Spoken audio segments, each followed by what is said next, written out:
By addressing these modifiable risk factors, we can prevent up to 50% of dementia cases that are out there. Wow.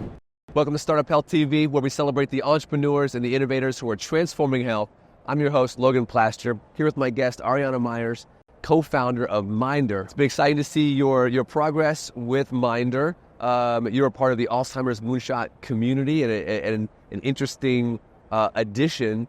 Tell us about the finger study. Tell us about kind of the pathway to your platform and kind of what you're bringing to market. Sure.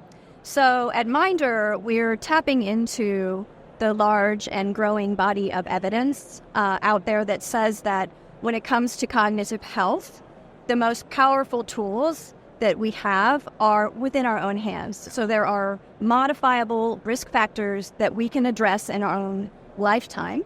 And very honestly, this is where the science says we should be putting our effort. So give me some examples and like how powerful they are. Sure. So none of it's a surprise. It's all stuff that you know is good for you. We have a diet, a Mediterranean-based diet, exercise, social stimulation, so being socialized and engaging with other people, managing your medical conditions, making sure that you're doing the right things, and then cognitive stimulation, so the brain games that a lot of people think about. So all things that make a ton of sense, and yet now we have the clinical backing to know that it actually does what? Yes, so we've had this evidence for a long time. In fact, there was, you alluded to the finger trial. So this was a seminal, very large randomized controlled trial that was conducted in Finland. So Fin for Finland and GER for geriatric. This was done in 2014 to 2016. So 2-year trial, 2,000 people.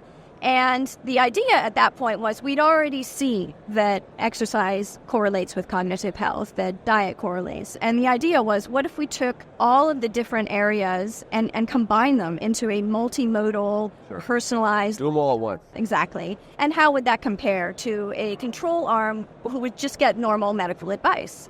And the results were made a real wave in the scientific world. It was statistically significantly improved cognitive health outcomes for the participant arm. Okay. So compelling that this was the same trial was repeated in other geographical regions. So they did it in Southern Europe, in Korea. We do finally have a similar trial happening in the U.S. called the U.S. Pointer trial, and that's wrapping up this year. So we'll see the results from that at next year's Alzheimer's Association International Conference.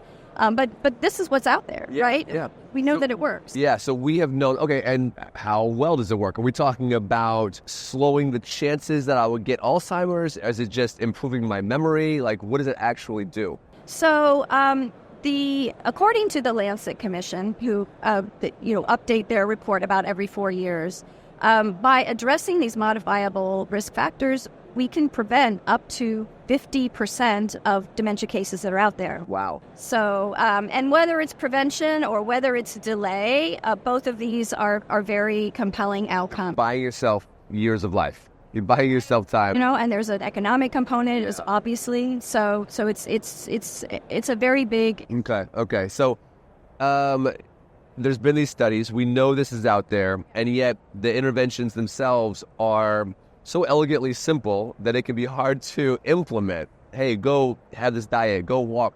So, yeah. So how did you go about putting that into a digital health platform?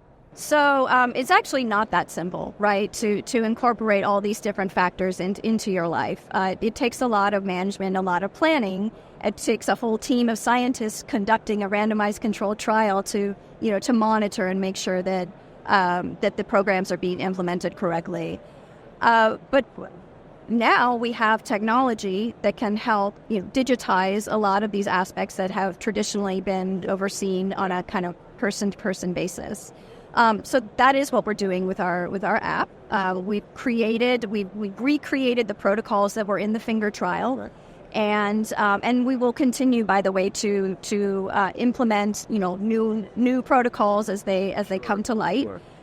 But we've created then varying tracks, basically a personalized program that will follow the client who's using the app and feed these interventions in a digestible format. So something you can do on a daily basis and know that you're doing the right thing for yourself. Okay, so I'm envisioning the app. It makes sense. I'm thinking about, giving it some of my personal information. Now I'm getting nudges to do these healthy behaviors. Where that takes me is engagement. It's hard to get people to change their behaviors, eat better, exercise more. All these things, you're like, sounds great, but behavior change is hard. So how are you tackling that? Right. So we have conducted a proof of concept where we had a 90-day trial using an off-the-shelf learning management system. So this was something we did initially before we started developing our app. What's an off-the-shelf learning management system? So a program where we could populate the software with our protocols, and then Takes people through a pathway. and it's just a digital interface for them, so that we could understand whether that format was going to work, right? And so we did that. We had 17 participants over a 90-day period, and we had an 88% adherence rate, which is phenomenal. And this is what gave us the confidence to move forward. What do you attribute that to? We attribute it to kind of our secret sauce, a little bit of a proprietary mix, but we lean very heavily on a lot of person-centered design. So a motivational interviewing and other aspects to keep it engaging and relevant for the individual. An important piece is human coaches. So human accountability is one of the also very important pieces. So how do you weave that personal touch into it? Right. We have human coaches who are assigned. So every user is going to be assigned to a coach. And there will be varying levels of engagement. So, depending on the subscription model that the person chooses. Okay. But there's going to be somebody who is watching what's happening and checking in on that person. Okay. Depending on a weekly basis, on every other week, like how often are you getting a personal touch? So you're getting at least a weekly review and a nudge. But again, you can also factor in a 15-minute face-to-face Zoom call once a month, okay, or once a week. So there are different levels. Okay, so very different than just download this app and get nudges to eat better and exercise more. Yeah, we see the human accountability piece as being critical to the engagement. Okay. So business model-wise, you said subscription. Are you going to consumers? Are you going to businesses? What are you doing? So good question.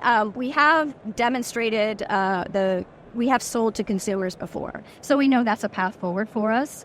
But what we're really looking at now is the benefits market. So there's an active area of interest around employee wellness.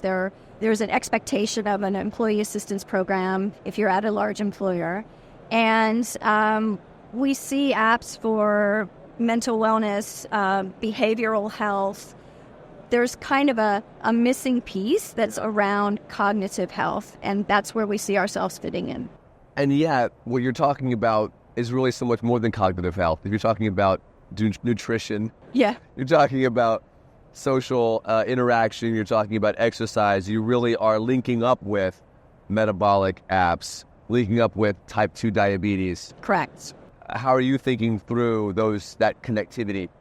Yeah, so we partner where it makes sense to partner. Yeah. We're not trying to create our own brain games. We'll bring in someone who's doing a good job with that, and ultimately, whatever you're doing with the Mindr app is something you can feel good is good for your overarching health. So we fit into that holistic view of health, but we know that it's connected to cognitive health. Nice. So what's next?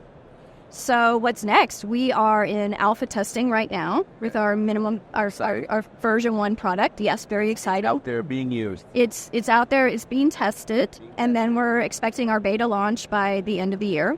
And we're busy working out those partnerships and relationships that are going to help us connect with the groups that will get us the users and the traction that we need to move forward. What do you love most about this work? It's in some ways, it's kind of the culmination of everything that I've been working on over the last 15 plus years. It's a way for me to tap into both the skill sets and the experience and the networks that I've built. Personally, I need to be on a mission. I'm a very mission-driven person, so this mission is something I can get behind. Awesome. Ariana, thanks for giving me the update, and I wish you the best in the next year. Okay. Thanks for coming by.